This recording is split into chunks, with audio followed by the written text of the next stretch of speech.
Hello, Viv. Are you all right? I am. That was a bit of a posh intro, wasn't it? Well, I didn't hear it. Let me know, guys, if you heard it. It might be a problem on my end. I can't hear it. I can. Hiya, Wayne. Hope you're good, buddy. Hi, Wayne. This played a new intro, but I didn't hear it. So if you've heard it, let me know if you heard the intro, because I didn't. So yeah, probably my end. Know me. Anyway, everybody. I hope everybody's all right since we last spoke to you. Oh, less than 24 hours ago now, I'd imagine.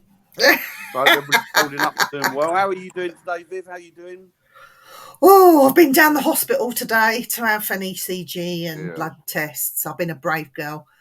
It's just a pre-check for my operation that I'm having. It's just a small little thing, but because they're putting me out, they got to go over the top, haven't they, with it all, really, I suppose. I don't know. They do, don't they? They've got to check you thoroughly now, haven't they? They dare not, to be honest with you.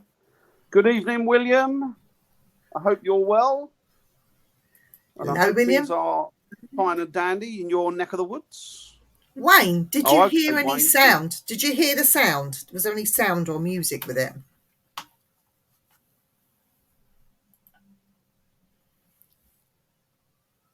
He'll let us know. He's a good lad, isn't he? He's a good lad, isn't he? He is a good lad. Well, this evening, he's just there at the moment. We've got a chap on called Andy McGrath. Shall I bring him into the chat? Yeah, bring him in. Introduce him and bring him in. Yeah, bring him in and introduce him. Bring him in. That's a stream. Hello there, Andy. How are you?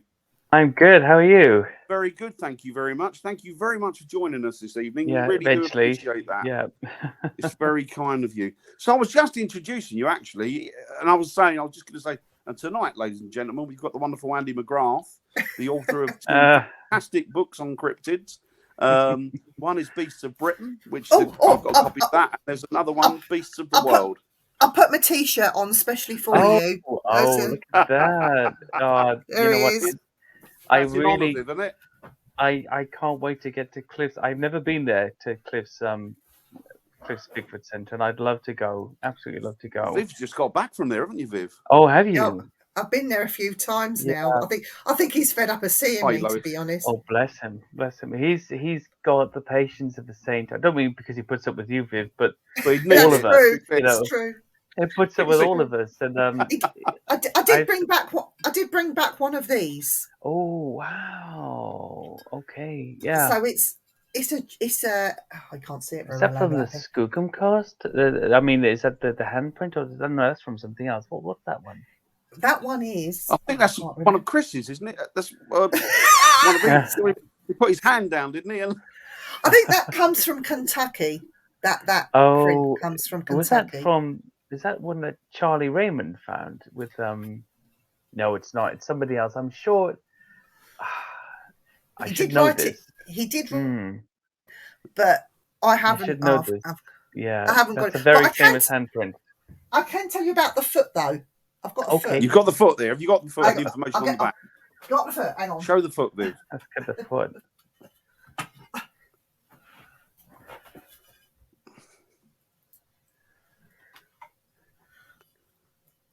I think your foot is bigger, Dan, but mine is a bit skinnier and longer. Okay, let's have a look.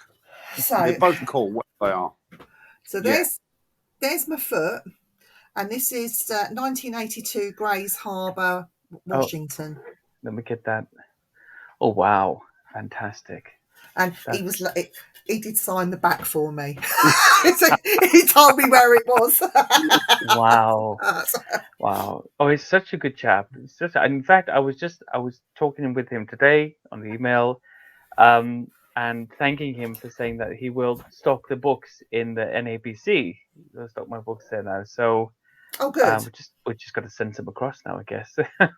But he's such a nice chap. I don't know him well. I met him one time in Kentucky, funny enough, in a conference, and spoke to him afterwards, and Bobo, and was once on the podcast, and I had a few email back and forths, and really, I've got to say, for a lot of those guys, not just those two, but a lot of them, considering the amount of attention, essentially, they must get from everybody, they just seem to be very regular, down to earth. Really nice. Really nice. To be I'm going to drink my coffee a little bit while I'm talking No, to you. you carry on. Yeah. Carry on. It's cold. Don't tell Chris though, but I was more impressed with the guy that runs the shop, because he had a plethora of information about all the casts and things that were there, and he even had a cast of Bigfoot's buttocks, the cheeks, where he'd sat down, and we were talking about that. It was just absolutely amazing, and the people that cast them. So yeah, I enjoyed it anyway. But anyway, I digress. Over to you guys. You had a rollicking good time, didn't you? And you held into to find your casts. So, I did, yeah. Did you go out hiking in the area, the local area as well? I did, and I did go hiking where Bigfoot is notoriously seen, but obviously I didn't see anything. But then I didn't go out really looking. I was enjoying where I was. You know, I don't know the first thing about Sasquatching. But not only that, I mean, there's a bunch of bears and cougars and all kinds of things out there in that environment. You know, you want to go with somebody for a start. Who knows where they're going? You know, even I would do that. I did bring back a CD with it's got some Bigfoot sounds and calls on it. Okay. So Bigfoot's top 20 hit, isn't it? It's the Sierra Sounds I've got. Oh yes, very famous. The Sierra Sounds I brought back with me. Yeah. But I just can't get my head around it because all this is new to me. And because of Dan, it sort of pushed me in this direction, and he made me go to the museum. I didn't even know about it. So I've learned so much in such a short time, but it's all too much information all at once, and I've got it's fun. overload. It's really fun, and even now, like almost 29 years later, after first getting into it, I can't remember. Even now, I'm writing the next book at the moment, the second book in the Beasts of the World series about water monsters, which is my favorite thing, really. Bigfoot's are kind of second to that. And even now, I'm finding out things about those types of cryptids or the different sorts of aquatic cryptids that there are. That's shocking me. I'm thinking, why have I never heard of this one? There's 10 sightings behind this one, or whatever else. You know, it's got a 100-year history. How come that one's never come up? Yeah. And there's more. Yeah. There's more and more, and you meet lots of unsung researchers in far out places of the world where there's no interest in this stuff, like in the UK and the US. And you know, they've just carried on regardless. They're just into it. You know, they're not looking for any acknowledgement or accolade. They're just doing it. It's amazing. Hi, Deborah. Yeah, no, I agree. I think that I've gone down a little bit of a rabbit hole during the whole lockdown thing. I mean, I've always liked kind of cryptid. I've worked with animals all my life anyway. I've been a zookeeper for many, many years. Oh, wow. And I've always sort of worked with predators, and Bigfoot has been an interest of something, not overly interested, but it's kind of piqued my attention. And it's, you know, if there's been anything on the subject matter, I've tried to sort of follow it and chase it up and what have you. But the one thing that became apparent during lockdown, which threw me because I'd never ever before heard of it, seems to be this whole dogman situation. Oh, now, I've got lots of things in my they've been seen here as well, apparently. I mean, what are you talking about essentially with the dogman is, and I had a chapter in Beasts of Britain about it. It was called Dogman Rebranding the Werewolf, right? Yeah. So essentially what you're looking at, it's in description, is primarily something like a werewolf evolved, which we've had, you know, we've got hundreds, thousands in some cases of years history in Europe, talking about stuff like that, about people who change into wolves, or, you know, bipedal wolf-like creatures that are ravenous and come and try to snap up the neighborhood. So I did a whole chapter on that, and I thought, you know, are we doing something strange with this? You know, are we? Is it because of the pop culture that's come along, and then suddenly, just as the same recently with this Woodwose revival in Britain with the Finding Bigfoot shows, talking about Cliff and those guys, and from 2011 onwards, there was another big resurgence in interest in the Green Man, in the Woodwose in Britain, and a whole host of sightings that appeared out of that. Now, that's not to say that they appeared right then and there, but they became known again, and people started to talk about things that they'd seen when they were kids, in the 60s and 70s, or even recently. Is that the same thing with the Dogman? Because I had gone into this field in a sort of a visible way around about the time when the American scene had switched from Bigfoot to Dogman. Yeah. And then I noticed stories popping up here. Not all of them new, some of them quite old actually, but they, with Linda Godfrey's books were very popular as well. The Bray Road Beast and everything else she did. I started noticing these sightings popping up here, and even a couple of well-known researchers sort of switching overnight, because of course you want to be interested in what's interesting and happening at the time. Yeah. And I've actually come up with a new theory on it, and it was not a new theory. It's a rehashed theory, but I think it applies to the werewolf as well, and that's about these giant monkey reports all around the world. Now I know Lauren Coleman and Patrick Keeg, they wrote about this in their book, the guide to what is it called? I should know that name. I don't remember anything anymore. I've got so many thoughts in my head. Anyway, in their book, they wrote about these giant monkeys, 4.5 feet, 5 feet, 6 feet tall, with these sort of long arms, skinny legs, and baboon-like faces with these pointy ears. Could the werewolf legends be a sort of a relic population or a functionally extinct population of these giant monkeys in Europe that is still reported in places like South America, where you have the salvaje or the isnachi, which is a sort of an upright giant monkey-tailed monkey, or the Kradan of the Himalayas that some famous explorers, were nearly torn to pieces by a troop of them. These 4.5 or 5 foot tall monkeys in the Gosakan Pass in Nepal. Could it be something like that? And they still exist in these little pockets in the world, and yet in our world here, and people always use what's in their mental library to describe things around them. So to our ancient ancestors, a giant monkey with a big sort of baboon-like snout and pointy ears, well, that would be a wolf, a standing wolf, wouldn't it? Is that possible? Is that one possible explanation? And that's that's sort of bugged me. And I'm not saying that's the answer, but that's plagued me for a long time. Well, I was reading up recently about obviously dogmen, and then sort of seeing how far back I could track it. And they were saying that Marco Polo had dealings with them. Apparently, he had dealings with this breed of dogman on some island that he could actually converse with, he could deal with, and he could sort of bargain with. Yeah. Obviously, I don't know. That's 100 years ago. I don't know if there's any credibility to it or any truth in it, but it seems it's cropped up more than once. I wonder if this is to do with people fulfilling certain functions before. There's a lot of old portraits of saints from the Middle Ages where they have dogs' heads. That dog-headed saints. I think. Yeah. There's a load of things like that.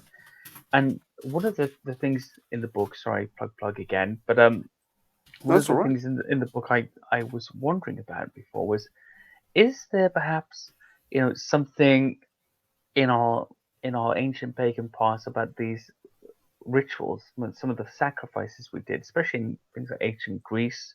Probably know it's from the book. There's that famous story about King Lycon being changed into a wolf by Zeus as punishment for killing and cooking his own son. Yeah, he attempts to feed to the god. And there's also the case of Pliny the Elder and Pausanias discuss Demarcus, and it takes place in ancient Greece. He takes part in an Arcadian sacrifice of an adolescent boy, whereafter he eats the entrails of the young boy, and he's transformed into a wolf for 9 years. Could we be looking at a popular resurgence of those types of things? Are there cults operating that, where either people take on the supernatural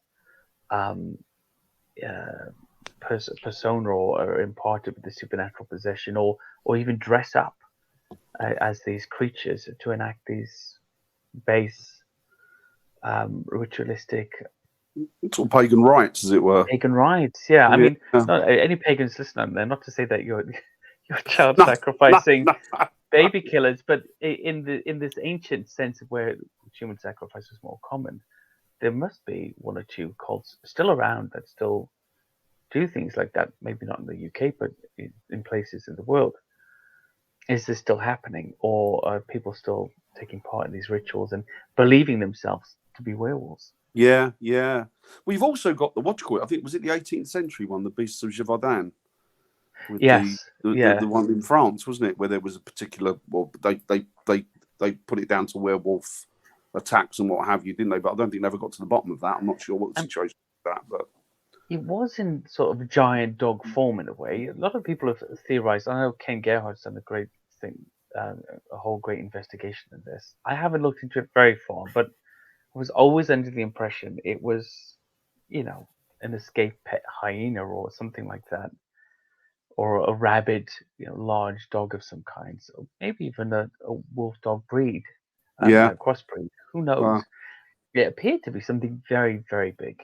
I'm really wondering, from the descriptions, did somebody have a hyena, Yeah. in a That would collection? fit in, wouldn't it? That would fit in really. Yeah, and they really are that ravenous. They Yeah. are. Yeah, definitely. Yeah, they do. They can really. I mean, they're still in places in North Africa and Africa. There's areas where people are still regularly attacked by them. On the outskirts of cities. In the new book, actually, this is the last plug, I promise. Beasts of the No, World, you can plug it. We want you to plug yeah. your book. That's what we want. Yeah, what we want the name of the book as well.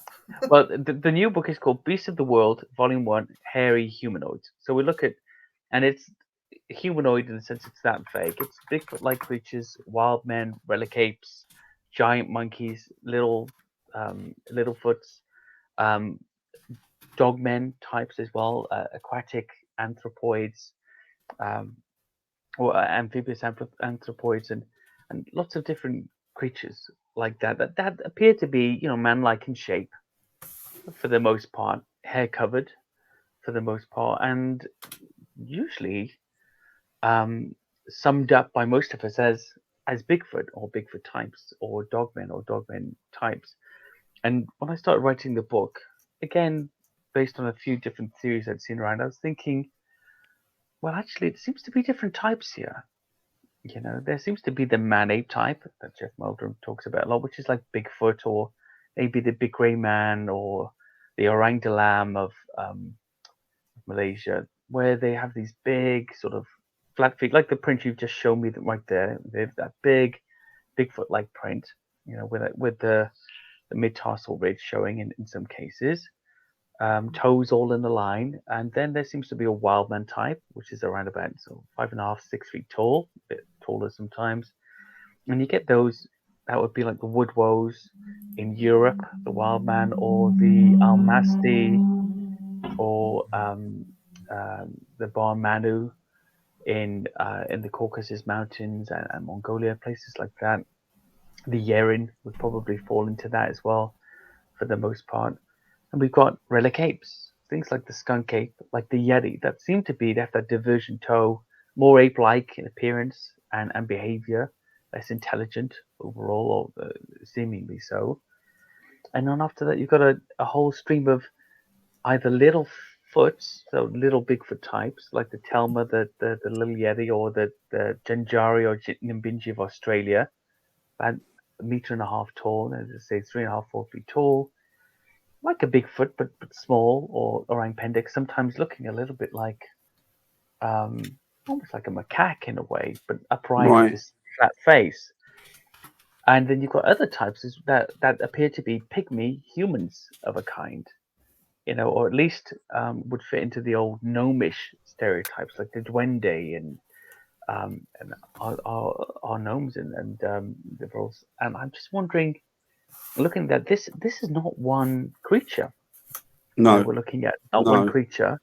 There's overlaps, and of course sometimes you've just got to draw a little line in between the types, and maybe you pull something that's a bit of a crossover into another section, and then finally at the end I found these amazing, after the monkey monsters and the dogmen, aquatic amphibious anthropoids, things like the kappa, which is a humanoid, and this depicted as being hairy sometimes, or the Memagwesi, which is a little people but an aquatic one, or the Rusalka, talking about Ukraine and Russia and all these things recently. Oh, is that the one? That's the one that tickles, isn't it?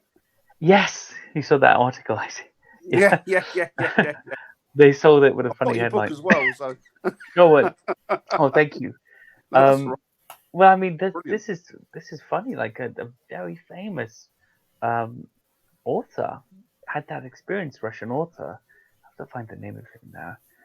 Just before we carry on, I have to tell you, I don't remember anything offhand. I've always got to have my notes, and because there's just so many of them.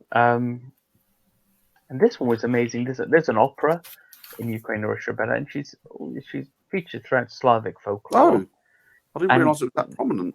Yes, no, really prominent. But it's like a nymph, a mermaid like creature, an Nereid in a way, a water nymph. And I think this name has been placed upon this wild woman that has a sort of a semi-aquatic nature that's occasionally seen in that area, because really all of the descriptions are very much like an almasty or something like that, but it has taken to this semi-aquatic lifestyle. At least she likes swimming and tickling young men to death by the sense of it. So, oh, there he is. So there's the Russian novelist Ivan Turgenev, and he told his friends Guy de Maupassant and Gustave Flaubert a story, harrowing encounter he had with a female Rusalka in his youth, 1830 or 1840. And it was in a dense forest around the Desna River in Ukraine. So it's really hot in the forest. He's really wants to go for a swim. He strips off his clothes. He jumps in. He's just floating around past the grasses and the roots, and he feels his hand touch his shoulder. And he turns to see this awful creature with this vast, wrinkled, smiling face staring at him hungrily, two large breasts floating in front of it, and a massive tangled, sun-bleached hair hanging around the face and down his back. And he's terrified. He's like this big, strong young man out in the forest. He's absolutely overcome with fear. He swims to the bank, and she's pursuing him all the time and laughing and sort of delightfully and tickling his neck and his back and his legs. And he's out of his mind at this point. Gets to the bank, runs at full speed to the woods, and leaving his gun, his clothes, everything behind. So he runs naked away from the river. And she's like chasing him, like growling, keeping pace.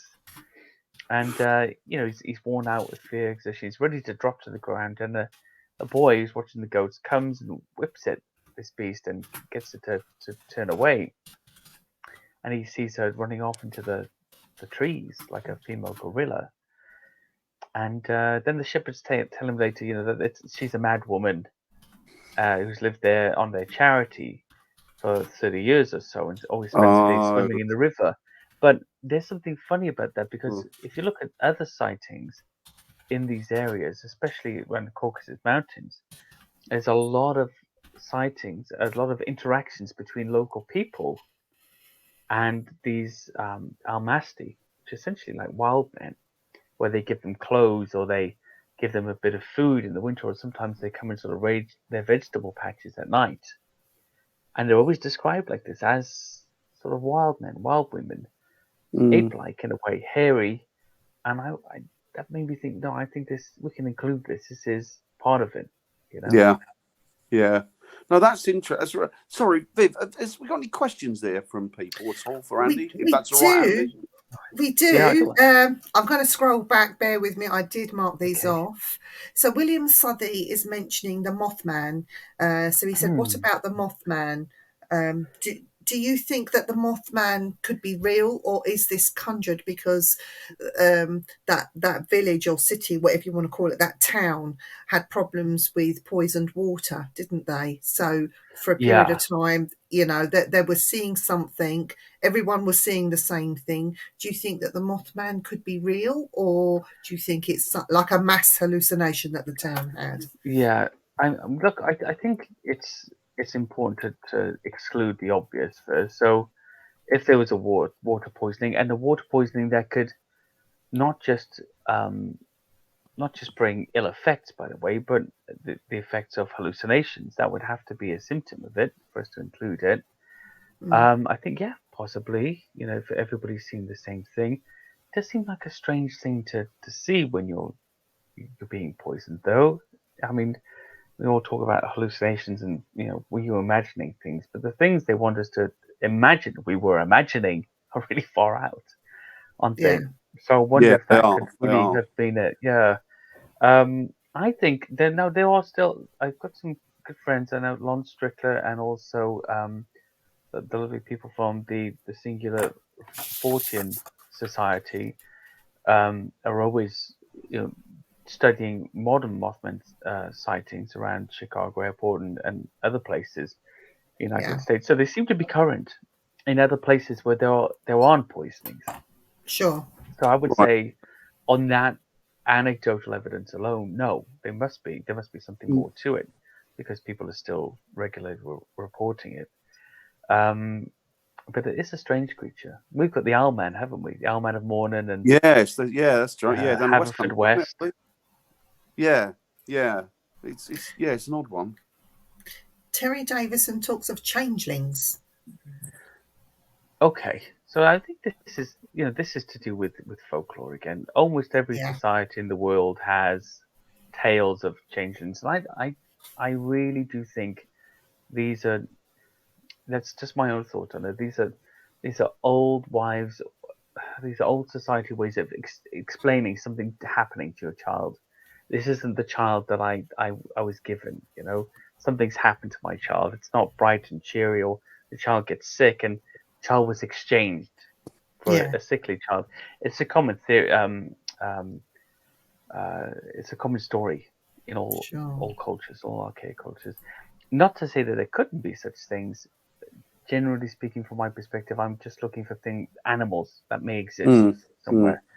So I don't stretch too far into that area. And the one reason for it is that coming from a religious background myself, you appreciate how your religious viewpoint taints things. Yeah. It always taints things for me. And it's the same thing if you have even a philosophical viewpoint. Oh, there's fairies, there's magical beings. Well, that's going to touch everything that you look at. Yeah. Not to say it's wrong, but that's definitely going to be, or if you're a Muslim or a Jew or whatever. I know I'm a Christian married to a Jew. We're both religious. So, we might see the same situation slightly different, not too differently, but we definitely have a different takeaway from, the same point of view. And that's an interesting perspective to get into. In cryptozoology, especially, how often does our little belief system, how often does that affect the way we're judging this evidence? I've got and I won't labor too much, but I've got lots of friends that go into the forest a lot of times and say, look, Bigfoot's here, there's a stickling, there's an X, there's a glyph, there's a branch twirled around. And not one of them looks on the floor to see if there's like a footprint or a hair stuck. I'm just thinking, well, a 400-pound creature just put a giant X in the forest. Check out, see if there's some prints. Maybe he needed the toilet. Check that out. And you don't know. You just don't know, do you? You don't know. You don't know. You don't know. But if you have that perspective, you're going to see Bigfoot. Whereas, if you look in the forest for trees, then you're going to find trees, aren't you? Yeah. So, do you think these are common or garden creatures that we're seeing, but we're mistaken with we got the wrong taxonomy on them, or what have you? The taxonomic credentials for Bigfoot and for Bigfoot. I think we haven't discovered it. I'm encouraged by if there is a Bigfoot-like creature in Britain, and there's a big if really because of where it's a closed system, isn't it? There's only so much space. Yes, during studying the book, I realized there's a lot of space we're not occupying or going to in the UK because we go to lovely nature walks and mountains and things along these trails, and that's where we stay. 6.8%, I say this all the time, of the entire landmass of the UK is urban sprawl, and that includes roads and rural settlements. So, that's a lot of empty space out there. A lot of wildlife, a lot of cattle, a lot of animals, a lot of wild animals that could provide a great food source. Not to mention the rivers and things like that. But it doesn't mean it's there. It doesn't mean it's there. We still got to account for that.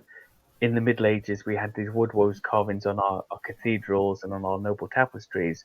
and then nothing. 2011, whole bunch of sightings. Yeah, yeah. And But do you think it's because people weren't looking for it? They're comfortable as it was, so they weren't looking for it. So therefore, they're not going to see it.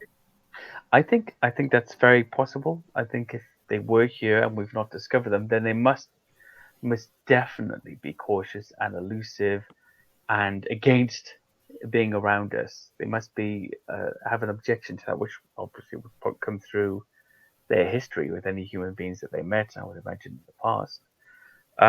Yeah, if they're here, they would have had to be shy and retiring creatures that don't want to be around us.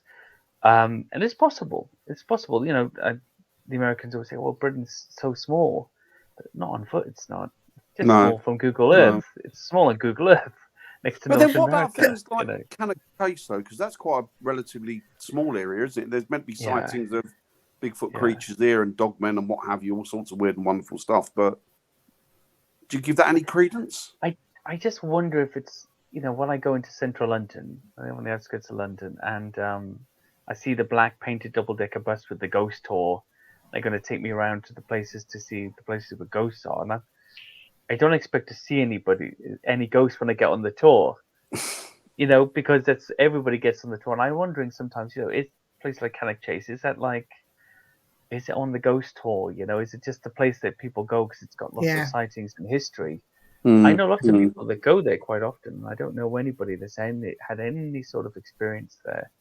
But moving up from Cannock Chase, that whole area, Staffordshire type area, has got a lot of different sightings around the place. So that's not to say things couldn't be passing through now and again if it's just a small forest. But then you could say that you're looking at forest areas.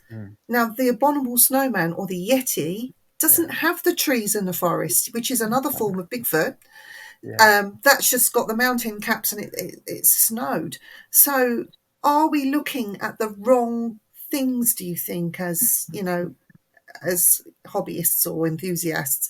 Are we just looking in the wrong areas and not actually seeing what's right in front of us? I think you've hit the nail on the head, Viv. I've said a lot of times to people, we judge everything by the North American standard because that's where it's popular. You know, what's food, the food, water, cover, that whole thing. But then we do have those things here, but we have more arid open spaces or mountainous spaces than we do forest spaces. That doesn't mean there's no forest, but it also doesn't mean there's no isolation. No. And that's what I was trying to say to people. 6.8% of this country is covered in urban sprawl. When you're driving along the motorway and you see the countryside stretching off, that's just what you can see. Yeah. You know, what about where there are no roads? I come from Wales, where there are actually very, compared to England, you know, very few primary roads. You know, there's mostly country lanes. And at night, in the most of the UK, it's blackness. There are no lights. You know that. You're out in the countryside, even just on the outskirts of London or wherever you are. We're just on the tip of Surrey and go up the road just a mile. And then it's just blackness. It's blackness. Nobody needs light up there somehow. I don't know how they figured it out. People in the countryside don't need lights. And that's a lot of people don't get that. If something wanted to move about, it only has to wait until dark. And I think the big cats are actually a great example of that. Yeah, we have some up here, big cats. Yeah. And you'd be unusual if you didn't have some somewhere in a rural neighborhood. Yeah. It just seems to be thousands upon thousands of sightings, you know, collectively, at least in the tens up to 100 a year. To the point where I get one sometimes. I'm like, oh, I'm a big cat sighting. Okay. Yeah. Like, okay. Yeah. So do you want to read that one, Dan? Yeah, so Wayne says, I like the tales of the Beast of Bodmin. They even got Marines in to comb the area. Yeah. They did. And they, you know, the sign was found, but it's so much further past that now. The Beast of Bodmin was an anomaly back then, and everybody was, and I think that was near to the start of that phenomena as well. So with the big cats, there was an introduction. This is common theory, but I believe in it. The Dangerous Wild Animals Act, 1976, was brought in because people were keeping pumas and cougars and leopards and whatever you like just on their farms, sometimes in their flats. You remember the guy used to walk the lion down in London, down Carnaby Street. Yeah. And they used to sell them in Harrods, That's right. Buy them, yeah. Yeah, there's a woman around the corner from us. She used to have she had a leopard in a flat in in Finchley. Finchley, there you are. Okay, there you go. So you know exactly what it's like. And as a child of the mid-70s, born in the mid-70s, that was a common thing people talked about. Right. They had these pets. So they brought in this Dangerous Wild Animals Act. The stipulations on the enclosure, room to run about, running water, fresh air, all these things that the enclosure had to have, these big cats were prohibitive, even for wealthy people. And people just let them go. Some people confessed to letting them go. Some zoos just let them go when they went under. Lots of farmers and rock stars as well. They released them. Yeah, exactly. Yeah, they just let them go. They're perfectly leopards, and you're a zookeeper, so you know this. And leopards and pumas or cougars or mountain lions, whatever you want to call them, are perfectly adapted to this sort of environment. Perfectly adapted. There's no large predators. There's millions of sheep and rabbits and pheasants and game birds and even domestic pets. Everything you can possibly think of. Deer, wild pigs now as well, becoming more popular. And nobody around after dark. Nobody around for the nocturnal animal to just spread out. And I think they were released in a few places around the country, and it just spread and spread and spread and spread. And yet, let's say there's 100 sightings a year, and 45 to 50 out of those sightings are bona fide sightings, and not, a savanna cat or something like that, or a big Maine Coon or something. That's still, I think, just the ones that got caught. Yeah, it's the tip of the iceberg. And I'm sure you've got a specialist opinion on this, but I think by the end of this decade, it'll just be a common fact that we know we have this population of big cats, and yet we have not been able to find them. So there's food for them, and there's shelter for them. There's shelter for these big creatures as well, which aren't like Bigfoot. They're like you or I, 6 foot tall, 5.5 feet tall. They're different to Bigfoot, and they have, if the theories are correct, a wide Neanderthal-like footprint, which is like our footprint, but wider and broader. So if you saw a footprint, you might just think, oh, somebody's got one of those running shoes, the foot gloves, I call them, foot gloves. Yes, I know the ones with the individual toes, those ones. Yeah, get my foot gloves on because, trainers aren't good enough for me anymore. I'm special and going for a run. Have we got any more questions here? Yes, I've got William Southey. He says, I've been down there a few times and some of the locals believe in him. I think they're talking about Bigfoot. The army, in my opinion, are not really the best people to look for beasts of this nature, to be honest. And I don't think they are either. I agree with that. No. Do you think that's in reference to the Bodmin situation? Actually, I think it might be. Yeah, might be Bodmin. Yeah, and perhaps not.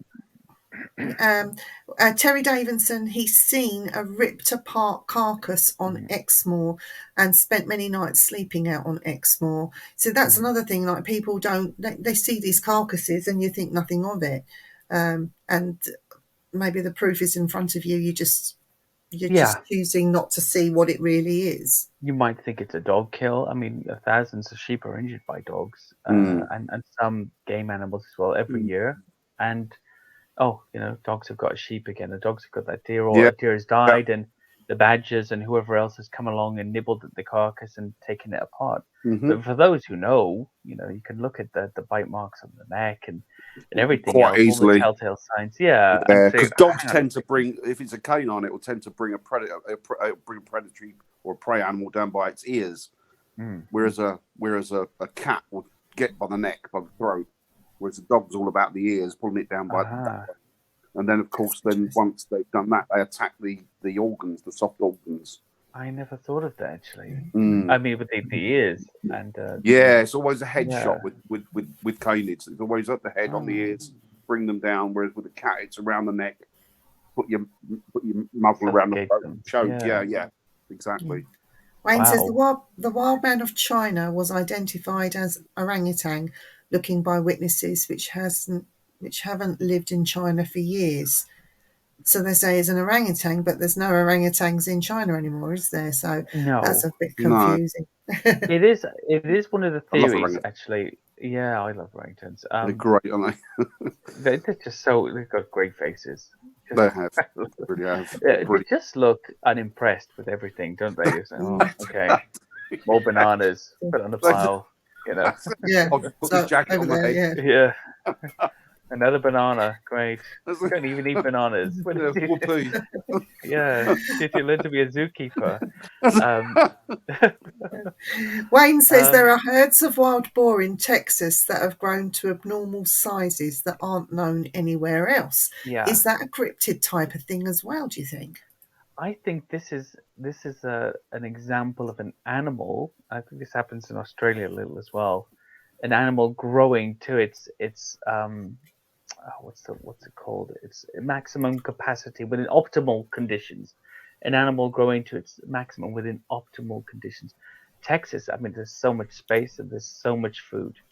Those wild pigs can grow to about 20 stone, and I think boar can get somewhere near that.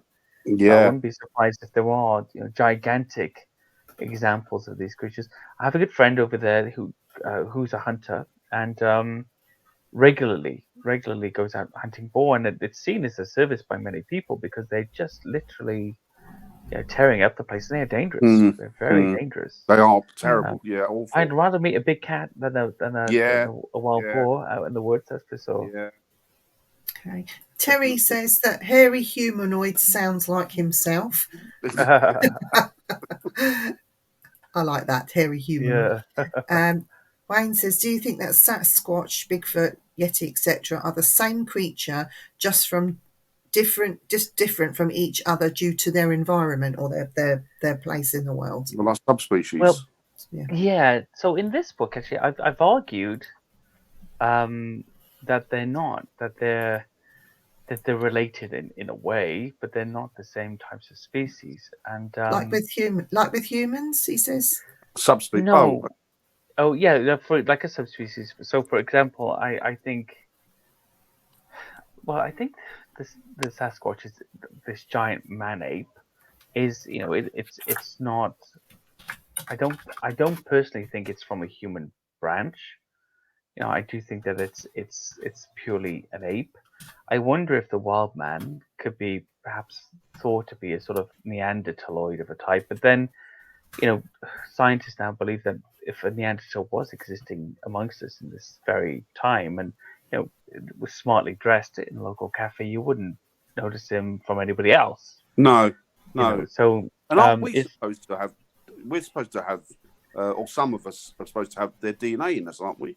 Still... I think Europeans have some. Asians have the most. East Asians have the most Neanderthal DNA. Europeans next. And strangely, people from Africa have the lowest amount of Neanderthal DNA. Oh, that's interesting. Yeah, I must be to do with the migratory routes, and I suppose there must have been some block to those populations mixing at some point. Yeah, that's interesting. But then with the Yeti, for example, I think that is like purely ape. This is a relic ape of some kind that's just become partially bipedal. There's more. I mean, there are more tales of quadrupedal movement amongst that particular type of hairy humanoid. Not to say that doesn't happen with the Yowie and Sasquatch either, but seems to be more ease on, in some respects, on four legs. I just wonder, for me, I find it very difficult because I think I don't have a traditional view on materialism, materialistic evolution, and I know that's changing all the time anyway. So those guys that were once, talking more about a common ancestor now than a lineal line from apes to humans, and I'm slightly outside of that. But of course, it is the modern paradigm, and it is where most of the study is being performed. So you do have to at least acknowledge that there could be something in it, and that I've included that in the book, even though it doesn't really fit. Again, this is the belief structure thing, right? It doesn't really fit my belief structure, but I've included the series in there because important, and I could be wrong. But my strongest feeling at the moment is they're not directly related. There is either there's a divergence, or they're very divergent forms of one species. So, for instance, something like a polar bear, a panda bear, a black bear, grizzly, etc., the moon bear, the sun bear, all identifiably bears, but physically quite different. Perhaps that's one way to look at it. Yeah. Right, Wayne makes a reference to Point Pleasant. I think he's talking about. Oh, that's the Mothman, wasn't it? Mothman again. Yeah. And Terry says, "Do you think a lot of these creatures have been around all of the time, but as the human race keeps growing, we are squashing their environments? That's why we are seeing them." I've got a different theory in that, actually. That they're increasing population. So in Australia, actually, they believe the Yowie population is increasing because the Aboriginals are not inhabiting the land in the way that they used to.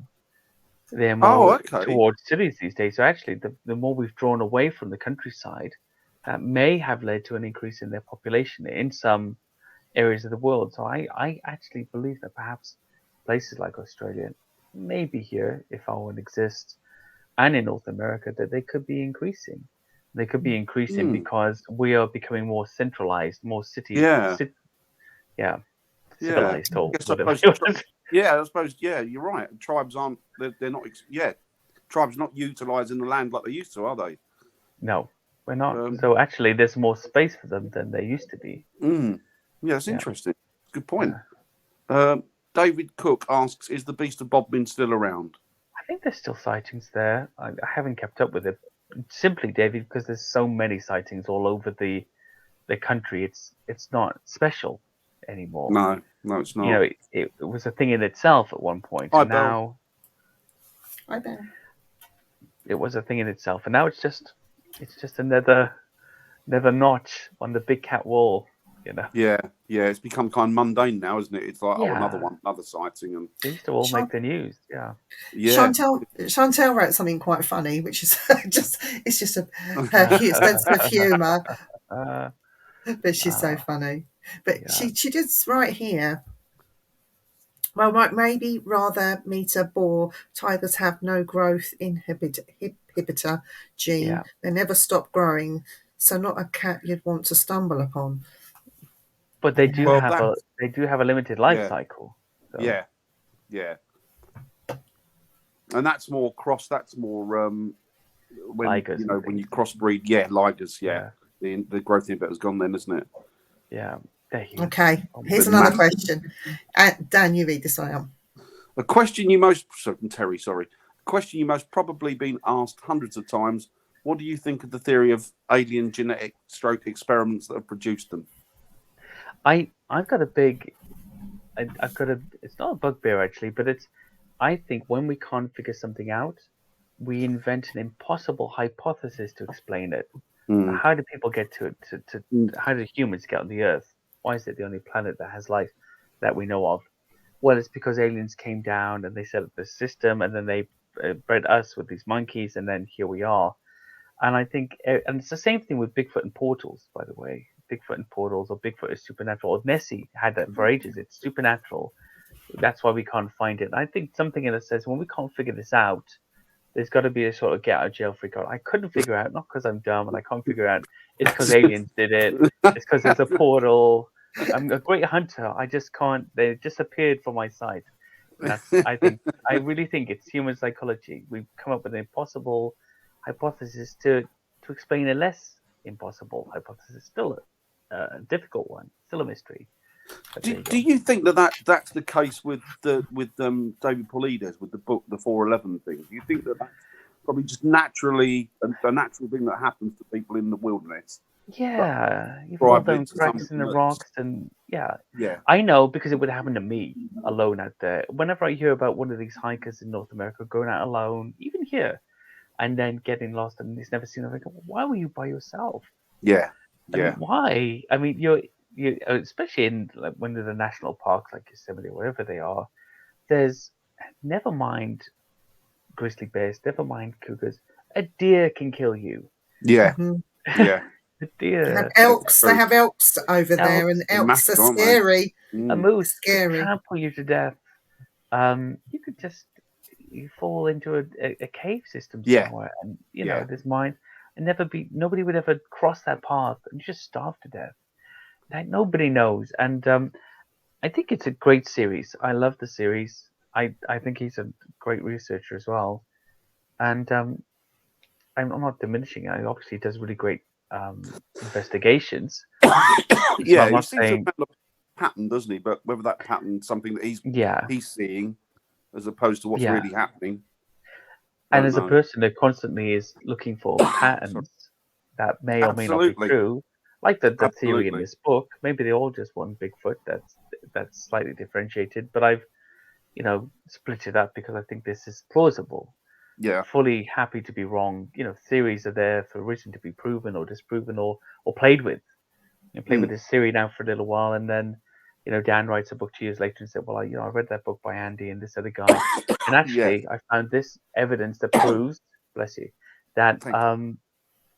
that this is in fact the case, and everybody says, yeah, Yes. Dan's cracked it, and it goes on from there, and then you'll And then find somebody everybody else will else come source along and that say, book you did and repeat everything you said for like 10 years, and I have a theory, because when I was over in North America, they were talking about the smell that comes with the sighting of Bigfoot, and I did get to smell something very similar in Chris's museum. But my theory is, because in America most people want to shoot a Bigfoot when they see it, it's all about killing the thing.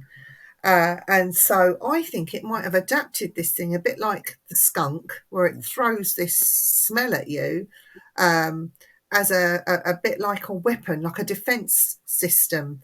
Because I'm hearing, and I've seen so many people say that the smell, or these military guys that got up close and apparently killed a family, this smell over them made them so ill that they had to go to hospital for a week afterwards. Do you think that they've, whatever cryptid it is, that they have to adapt some kind of defense mechanism against human beings? Because I think we are a rotten race. I think we want to kill everything that's different and unusual, hide it in a museum. We won't even put it on display or even use it to learn.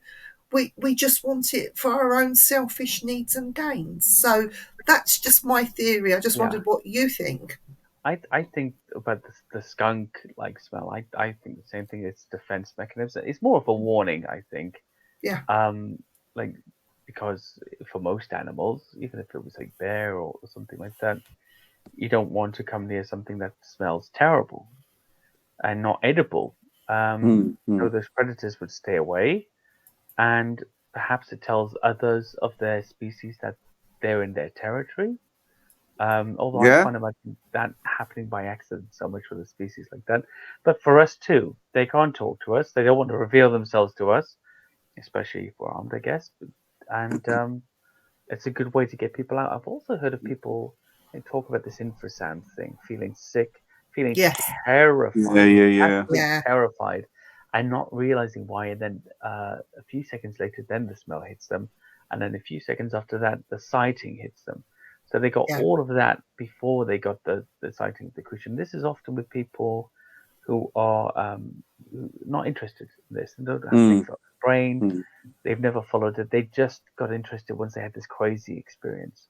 And that made me feel like there could be something in infrasound. Look, tigers have it, elephants have it, crocodiles have it. Tigers, they believe, can possibly stun their prey into immobility with it, so that when they're trying to corner an animal before the ambush, about this turn, that they could possibly, I don't think it was proven, by the way, was it?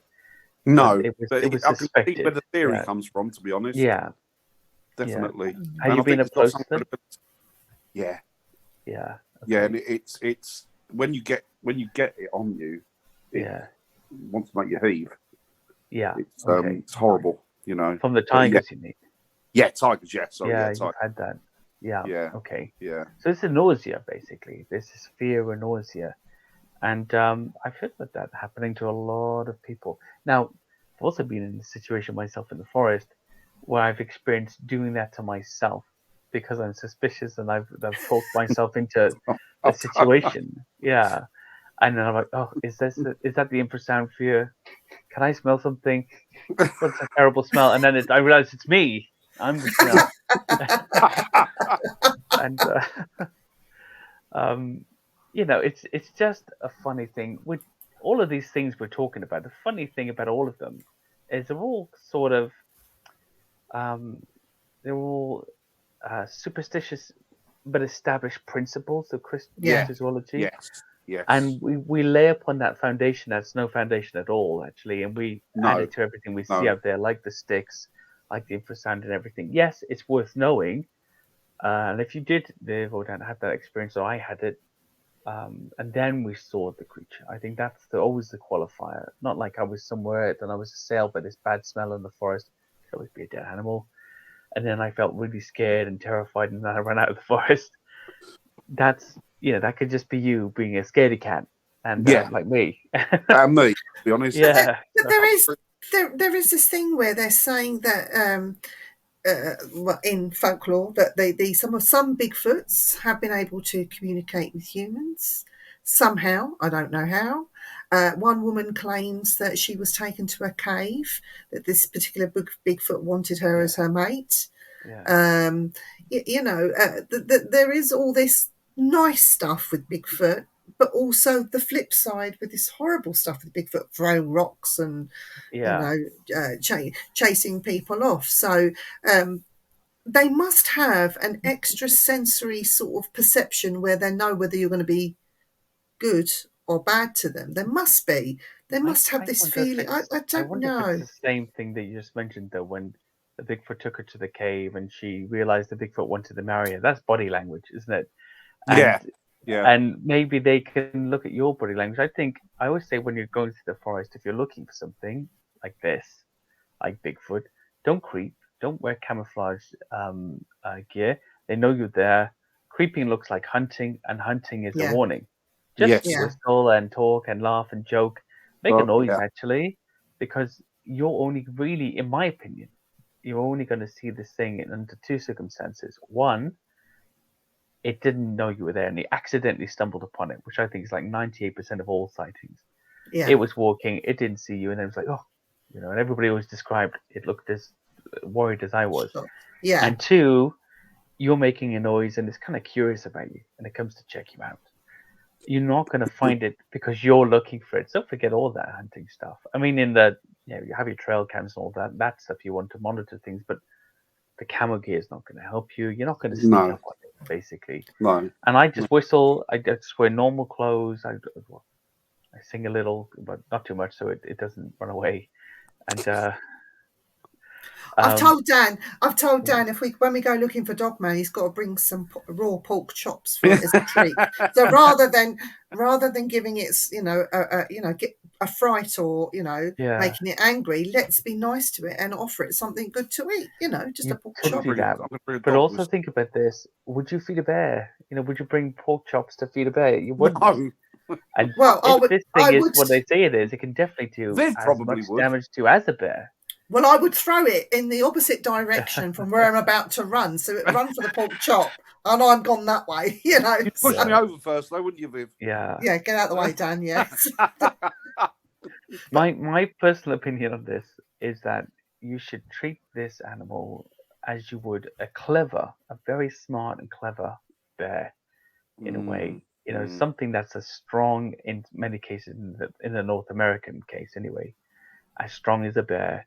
Very fast, very adept and agile, and as an individual, as you would treat another individual animal. So one of the situations I put myself in while out in the forest, when I was talking myself up to the situation and thinking something was happening, was, okay, Andy, you've got like a 2-hour walk out of here now, and if you're in this situation now, you've never considered before if you want it or not. Once you're in this situation, you can't get away from it, and that animal you're about to see is an individual just like you are and has to make a split-second sort of decision, make a judgment call on what to do about you when it comes face to face, to leave, to walk away like a bear would, or I'm not interested, I'll leave that, or actually I'm kind of hungry, or whatever the situation is with bears and with Bigfoot. And then you're there, so it may be a magical experience for a few seconds before it pulls your arms off. But I mean, we don't know. We don't know that these things happen. We talk about the David Paulides show, 411, and maybe that's what happens to some folks. Or maybe it never does. People just go missing because you have accidents. I think that's what happens. Yeah. Basically. Have you ever seen one in at all? Never. I've never seen any cryptid. I've been to like Champagne, Loch Ness. I've been to different forests all over the place. And have you seen that?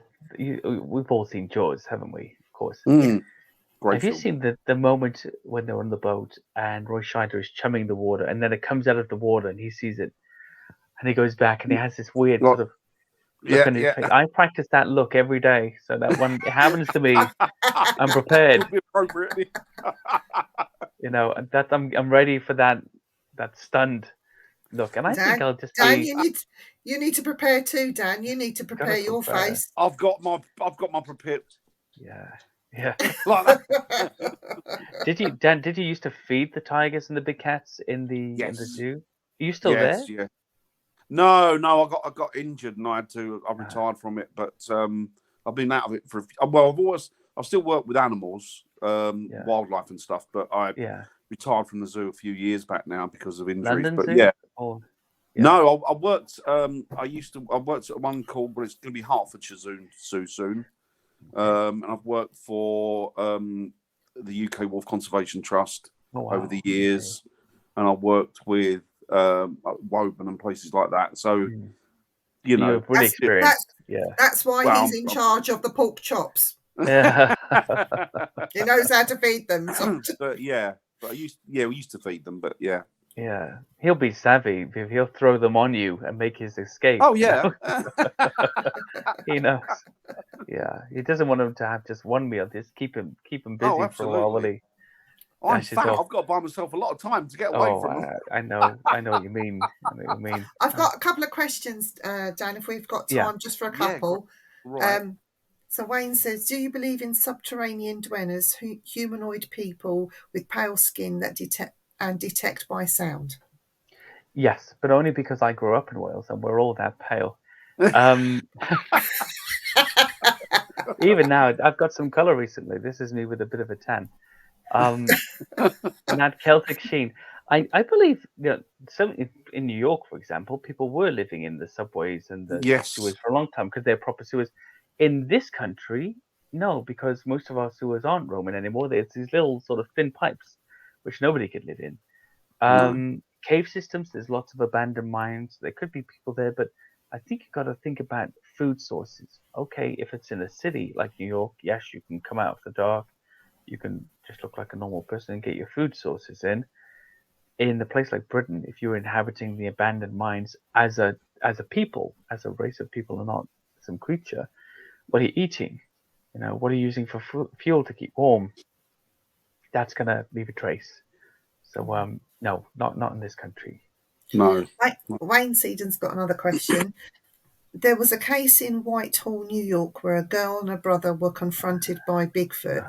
They did a polygraph on her and found she was telling the truth about the incident.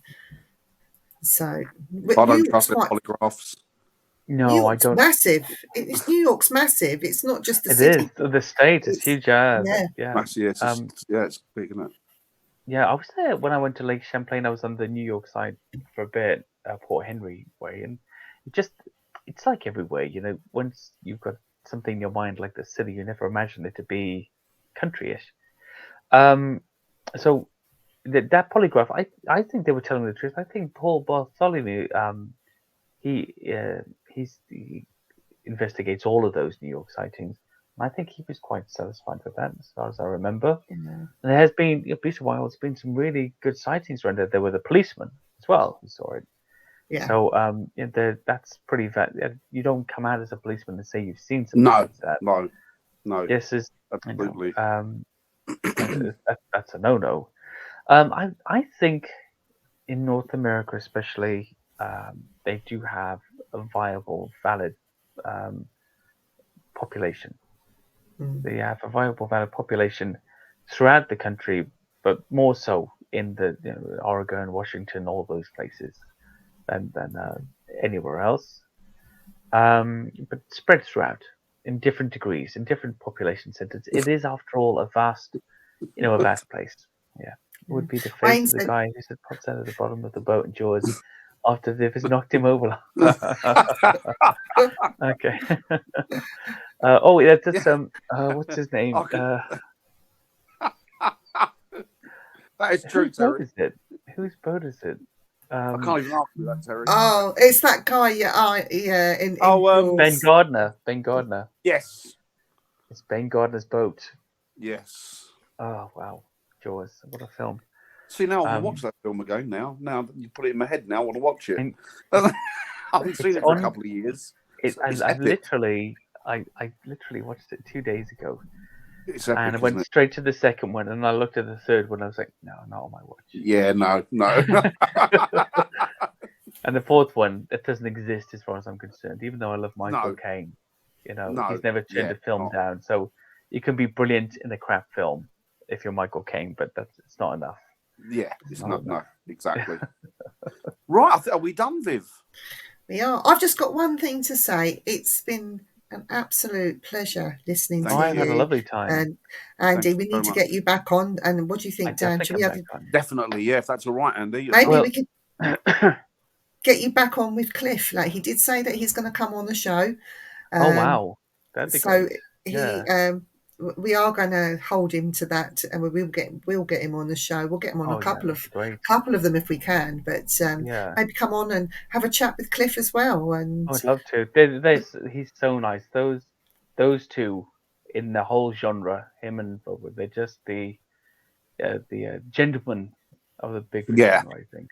Lovely people. Yeah. Yeah, well, you've had really good experiences with him, Viv, haven't you? You speak highly of him. Yeah, I've met Cliff a couple of times, and lots of questions because I know nothing about it. I'm quite ignorant because I'm very new to it all, and even to the point where we bought the copy of Bobo's hat. Yeah. And he was selling the shop, but I got Cliff to sign them, and he said, "Well, it's Bobo's hat, not mine. Should I be signing it?" And I, we just make a laugh and a joke out of it. But he will answer any question that you have, no matter how silly it sounds. If he can answer it or bring an answer to you, he will. He's not put out by anything, And I think he's really well researched. I'm still, I always describe myself as a sort of a fanboy that started taking it too serious. I got to age 40, almost 6 years ago now, and said, "Okay, that's it. I'm going to do something else," because we've been working in London like 50 hours a week. Me and my wife, 3 hours every day. That life, that London life. Pushing people down the stairs of Waterloo, down the escalators of Waterloo, because they've accidentally visited London and standing on the wrong side. That's the first time. Get down those stand on the right, and not knowing myself anymore, and just okay, we saved a bit of money, let's kind of do some projects each. And she said about the monsters thing, old story now, I always tell it, but I'm still very curious, and even now I've got this massive pile of books for the new book I'm writing, Beasts of the World 2 Water Monsters, and a massive pile of books, and just to see the research people have done. And I still realize I don't know anything. Like, I know lots of the theories. I know what I think about some of them. But the great thing about cryptozoology is still up for grabs. It's a science that's still up for grabs. Yeah. You can go out and you can think of some theories and you can test them and see if there's anything to them and see if anybody has investigated them before. And that's a joy. You can't do that with anything else as a layman. And that's a nice thing. I'd love to go what they call squatching with a flask of English tea in the back, in my backpack. That would get him out. So if I do see Bigfoot, I'm going to ask him to sit down and have a cup of tea with me. That's my little fantasy. Cup of cucumber, there are nice people out there, and we will leave you a present. Yeah, and if you're in shock, well, sit down and have a cup of tea. So sit down and have a cup of tea. Exactly, it's a win-win situation. Win-win. Yeah. Andy, definitely. so much, and we'll definitely be getting Thank you back you. on again if that's okay. Thank you so much. Yes, Really please. Yeah. appreciate everything. It's been a blast. It's been really enjoyable, and I've learned a lot. Oh, before you go, have you got a website, or where can they get the books from? Yeah, okay. So get the books from, they're available everywhere online. So it's Beasts of the World and Beasts of Britain. Those are the two Yeah. books. You get them on Amazon, Barnes and Noble, everything. They're everywhere. But there's also the Beasts of Britain. There's an audiobook. So if if your eyes don't like reading and your ears do the job, well, it's a lovely narrator, an English guy as well. It's in an English accent. Yeah. Not mine. It's no mumbles or stumbles. It's all clear. And yeah, and that's free on Audible actually. If you've got Audible, if you're signed up, Oh, brilliant! Just get it and listen to it. Yeah. Thank you. Okay. Thank you very much. Thanks Really again, Andy. appreciate it. Really appreciate it. Thank you, guys. Very Thank kind you. of you. Lovely Thank to you meet ever so much. And to all of you guys in the chat, hope you enjoyed it. Thanks very much for coming along and listening to us. And we will speak to you again. Well, we're on next Tuesday, I believe, Viv, aren't we? We are on the Things Network next On Things Tuesday. Network, and then at Wednesday again, we'll be back on here. And we are now streaming through YouTube, I believe, Viv, aren't we? We've gone posh. We've gone posh, haven't we? We have. So thanks again, everybody. See you next week. Bye. Bye. Do you want me to stop it, Viv?